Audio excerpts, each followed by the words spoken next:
ఎట్లా సార్ ఇది కూర్చుంటాంలేండి సార్ ఎట్లా సార్ మీరు ఒక కమ్యూనిస్ట్ యోధుడు తెలంగాణ కోసం నిరాహార దీక్ష చేసిన కొత్తగూడెం బిడ్డ మీరు అట్లాంటిది మీరు కూడా మమ్మల్ని ఇట్లా గొంతు నొక్కితే ఎట్లా సార్ ముఖ్యమంత్రి గారు అంత ఫ్రస్ట్రేషన్ లో అంత ఆవేశంలో అంత ఆవేశం అంత అయ్యో పదవిలోకి వచ్చిన తర్వాత కూడా ఇంత ఫ్రస్ట్రేషన్ నా జీవితంలో ఎవరిలో చూడలేదు సార్ నేను అరే మొత్తం ఇంత దాడి ఇంత ఉక్రోషం ఏం పర్లేదు రేవంత్ రెడ్డి గారు ఇంకా తిట్టాలనుకుంటే ఇంకో 2 గంటలు తిట్టండి మాకేం అభ్యంతరం లేదు ఎందుకంటే మీ మైక్ కట్ కాదు నీకు ఎంత ఉందో అంత తీసుకో నాకేం ఇబ్బంది లేదు మీ తిట్లన్నీ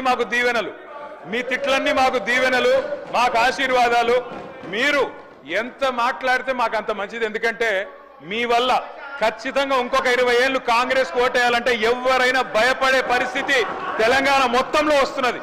మీరు పోయి ప్రచారం చేశారు మహారాష్ట్రలో ప్రచారం చేశారు హర్యానాలో చేసినారు ఢిల్లీలో చేసినారు అద్భుతాలు సాధించారు మొన్న పోయి ఎమ్మెల్సీ ఎలక్షన్లో కూడా చేసినారు 57,000 ఉద్యోగాలు నేను ఇస్తే నాకు ఓటేయండి అన్నారు వేసినారా ఓట్లు మీకు అందుకే అంటున్నారు రేవంత్ రెడ్డి గారు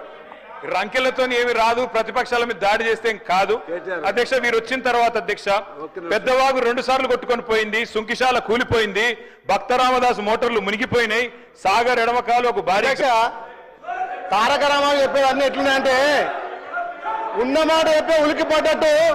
మా ముఖ్యమంత్రి కానీ మా పార్టీ కానీ సత్యపాము చంపే అలవాటు మాకు లేదు అధ్యక్ష సత్యపాము చంపే అలవాటు మాకు లేదు ఆయన చెప్తే అన్ని అబద్ధాలు చెప్పి మా ముఖ్యమంత్రి చెప్పే నిజాలను జీర్ణించుకోలేక సభను తప్పుదో పట్టిస్తున్నారు అధ్యక్ష 10 ఏళ్ళు అధికారం ఉండి అధికారం అయినాక ప్రెస్ లో మాట్లాడుతున్నారు అధ్యక్ష ప్రెస్ లో మాట్లాడుతున్నారు మరి వాళ్ళు కుర్చీ కోసం కొట్లాడితే వాళ్ళ ఇంటి వ్యవహారం కానీ మా గౌరవ ముఖ్యమంత్రి వచ్చిన 15 ఏళ్లలో వాళ్ళు చేసిన అప్పులను వాళ్ళు చేసిన తప్పులను ఒక్కొక్కరిగా సర్దిద్దుకుంటూ ప్రజాపాలన ద్వారా ఒకవైపు అభివృద్ధి ఒకవైపు సంక్షేమం చేస్తుంటే ఈ రకంగా నిప్పులు పోసుకొని మా ముఖ్యమంత్రి మీద ఇంకా కూడా ఈ కడుపు మండి మాట్లాడింది అధ్యక్ష మాకు ముఖ్యమంత్రికి సత్యపాలన చంపాల్సిన అవసరం లేదు అధ్యక్ష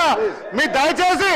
సభకు నిజాలు మాట్లాడండి మా ప్రభుత్వానికి సూచనలు సలహాలు ఇవ్వాల్సిందిగా మేము కోరుతున్నాం అధ్యక్ష థ్యాంక్ యూ అధ్యక్ష Please. So if it continues, disturbance will be like that only. Please conclude. Yes, sir. Conclude చేద్దాం సార్ ముఖ్యమంత్రి గారికి ఏదో AK-47 గురించి చెప్పారు అధ్యక్ష ఏదో కాల్సి చంపారంట అధ్యక్ష AK-47 గురించి తుపాకుల గురించి ఆయనకు తెలిసినంత మాకు తెలియదు సార్ ఎందుకంటే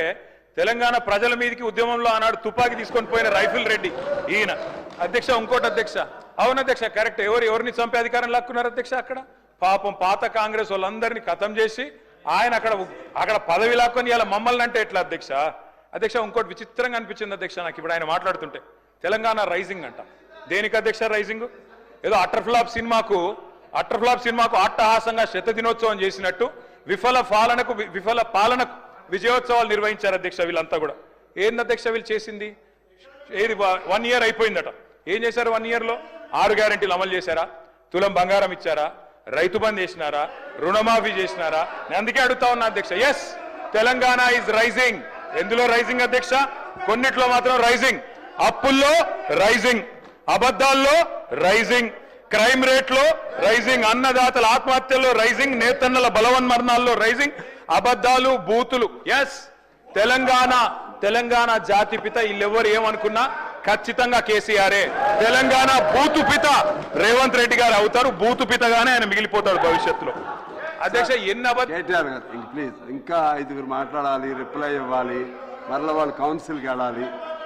కాస్త త్వరితగతిన పూర్తి చేయండి సార్ సార్ మీరు పెద్దలు మీరంటే గౌరవం రామశివరావు గారు మీరంటే గౌరవం మీరు ఇట్లా మా గొంతు నొక్కితే అది కూడా మీరు ప్రజాస్వామిక స్ఫూర్తి కలిగిన వారు మీరు గొంతు నొక్కకూడదు సార్ ఎడ్యుకేషన్ బడ్జెట్ 15% పెడతామన్నారు ఎంత పెట్టారు అధ్యక్ష వీళ్ళు 15% అని 7.5% పెట్టినారు ఎన్ని చెప్పారు అధ్యక్ష ఎడ్యుకేషన్ గురించి ఇది ఇచ్చేస్తాం విద్యా భరోసా కార్డు ఇస్తాం పిల్లలు ఫీజులు కట్టాల్సిన అవసరం లేదు ఇంటిగ్రేటెడ్ స్కూల్స్ అని 11,600 కోట్లు పెట్టినారు నేను అడుగుతా ఉన్నా అధ్యక్ష 11,600 కోట్లు దేవుడెరుగు ఉన్న 1022 గురుకుల పాఠశాలను కాపాడండి 80